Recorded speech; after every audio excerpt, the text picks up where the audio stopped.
Tema: ¿cómo funciona el sistema mundial globalizado? Un cuestionante grande para nosotros. Sin embargo, debemos empezar diciendo que, finalizada la Segunda Guerra Mundial, en la década de los 40, 1940, Estados Unidos logró tener la hegemonía a nivel mundial. No solo Estados Unidos, sino también sus aliados, como Inglaterra y Francia. Ellos demostraron tener un poder militar y poder económico.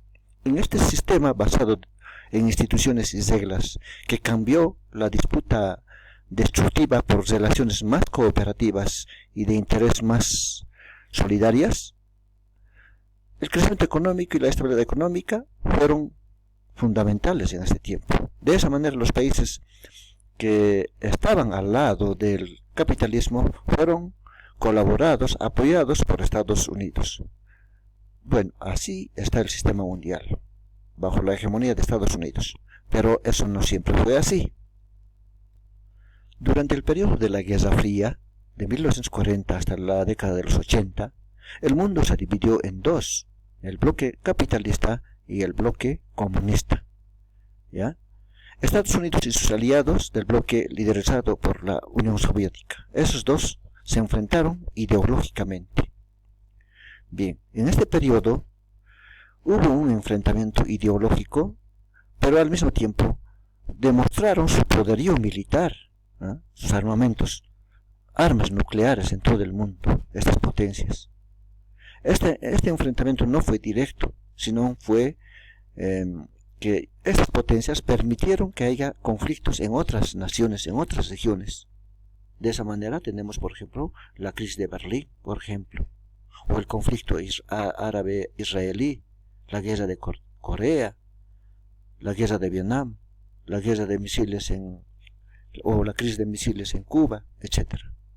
Fueron formas de dominio y poderío militar en el mundo durante la Guerra Fría. Pero en la década de los 80, 1980, finalmente 1990, esta rivalidad empezó a tener su fin.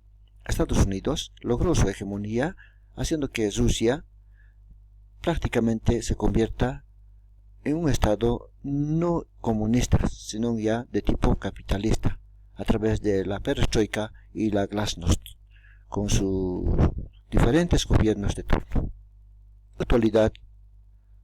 En la actualidad hay una hegemonía de Estados Unidos. Estados Unidos se quedó como la única potencia triunfadora y ganadora en todo el mundo.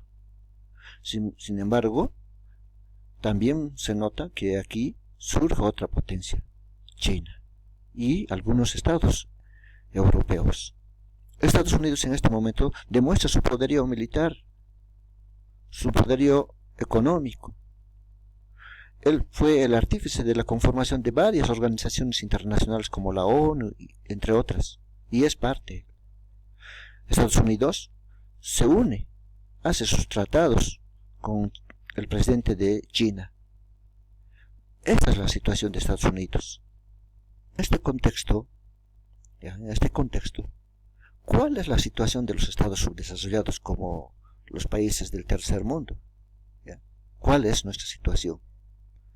Como vemos en este mapa, todo lo que es rojo, África, la parte sur de Asia, Latinoamérica, son países de tercer mundo o países subdesarrollados, mientras que algunos países son los países del desarrollo alto, de primer mundo. En ese contexto, los países menos desarrollados, lo que debemos hacer es crear lazos de intercambio, nexos políticos y culturales con las grandes potencias globales, obtener mejores condiciones de inversión, condiciones de intercambio tecnológico, permitir que en nuestros países se reciba inversión extranjera.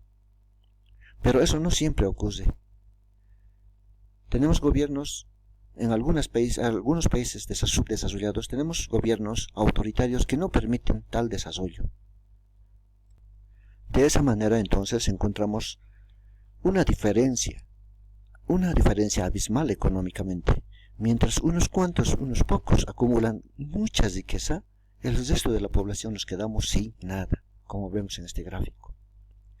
Mientras eso ocurre, Hay gobiernos autoritarios, como en el caso aquí tenemos a Maduro, Nicolás Maduro, de Venezuela, autoritario, que no hace nada por su país.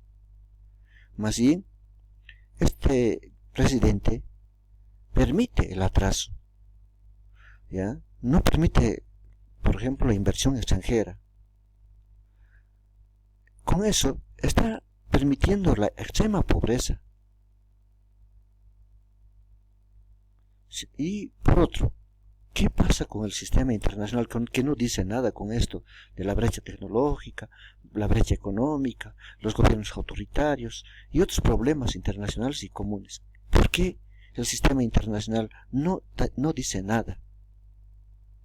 La existencia de gobiernos e instituciones no conducentes al incremento de bienestar, al desarrollo, la democracia y la seguridad no son buenos para nadie, pero el sistema internacional no hace nada tampoco, ¿ya? El sistema internacional no ha logrado conseguir cumplir con su propósito declarado de evitar la proliferación de este tipo de regímenes en otras naciones.